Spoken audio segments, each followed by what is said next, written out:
other wishes, could you do that? Did we all have a good beer break? Tequila break? Okay. Honey break. Really? Honey? Really? Okay. So welcome to part 2 of volume 15 of PechaKucha Joburg. Charlotte, our next speaker, maybe if I do this. Baby, can I ask you, Lynette, come inside, close the door. She works at UNISA, so I get to boss the professor around. Thank you. Charlotte Kemp is an author and a mom, a professional speaker, a LinkedIn evangelist, seriously, and an intrepid explorer of the future. She is also, I might add, one of Richard Mulvey's collection of wives. Moving from her love of science fiction, I happen to know that she is the proud owner of every single Terry Pratchett book ever written, and she is a fellow Star Wars fan of note. Moving from science fiction into academic studies, Charlotte uncovers insight about the place where we will all live, the future. In tonight's presentation, she explains why we need to face that future with an attitude of purposeful reinvention. Ladies and gentlemen, Charlotte Kemp Mulvey.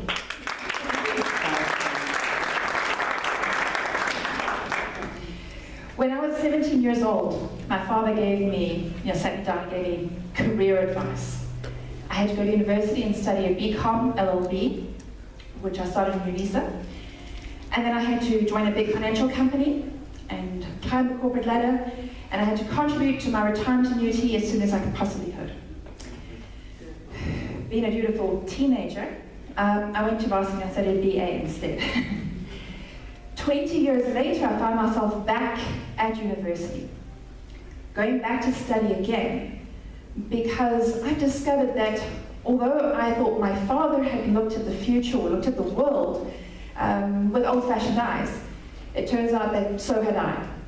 And if I want to remain relevant to the work that I do, and to the audiences and the clients that I have, then I have to study, I have to learn, I have to reinvent. And that is what I want to talk about today. I'm going to give you an example to make this practical. Detroit City in America. In the year 1900, they had 200,000 people living there. And 50 years later, in their heyday, over 2 million people called Detroit home, along with the major automotive manufacturers, General Motors, Ford, and Chrysler. And all the related car companies in America were there in Detroit. Detroit was exploding because every company needed workers on the production line. Every worker brought their wife, their children. They needed supervisors and managers. They needed bookkeepers and accountants. They needed to be retail staff and doctors and nurses. And the city grew and grew and grew. But even as the city was growing, even as the industry was developing, the bosses of the motor companies discovered that they had a few problems. 2 in particular. One was foreign competition, Japanese vehicles, German vehicles, and the other was the unionization of the very workers that they had employed. To deal with it, they came up with two approaches. One was to build other production centers around the country to kind of minimize the risk, and the other was to automate.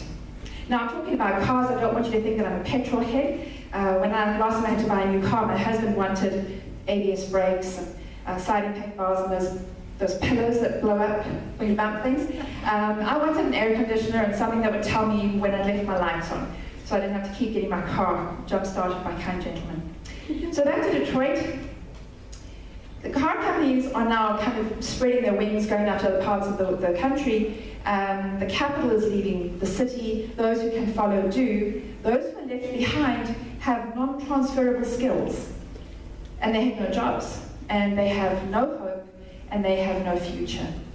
Detroit, the city, filed for the biggest bankruptcy claim in US history because the entire foundation of their society had just crumbled, had moved away. And even as that was happening, the car companies were realizing that they might be moving around the country, but they weren't evolving properly, they weren't adapting. And now we find that the company that brings us the world's favorite browser wants us to drive in driverless cars, and Elon Musk, who wants to send us to space and wants us to run our houses on batteries, he wants us to charge our cars with electricity. We stopped thinking about BMW and Ford and Toyota as car companies and started thinking of Google and Tesla and Apple. So what happens when our cars change? What are the ripple effects into other industries? The United Kingdom government takes 61% of the cost of every litre of fuel in taxes and levies. If our cars are electric, what happens to their budget? What happens to the insurance industry, to oil-producing countries, to taxi drivers? There's huge disruptions coming. Now, throughout history, we've had disruptions. And as a society, well, as humanity, we've survived. But along the way, individual people and families and societies have been left devastated.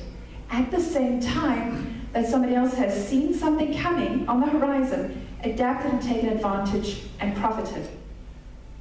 Change moves like potential energy through related industries until it emerges somewhere. And if we're not watching, we don't see what is coming. We don't see those opportunities.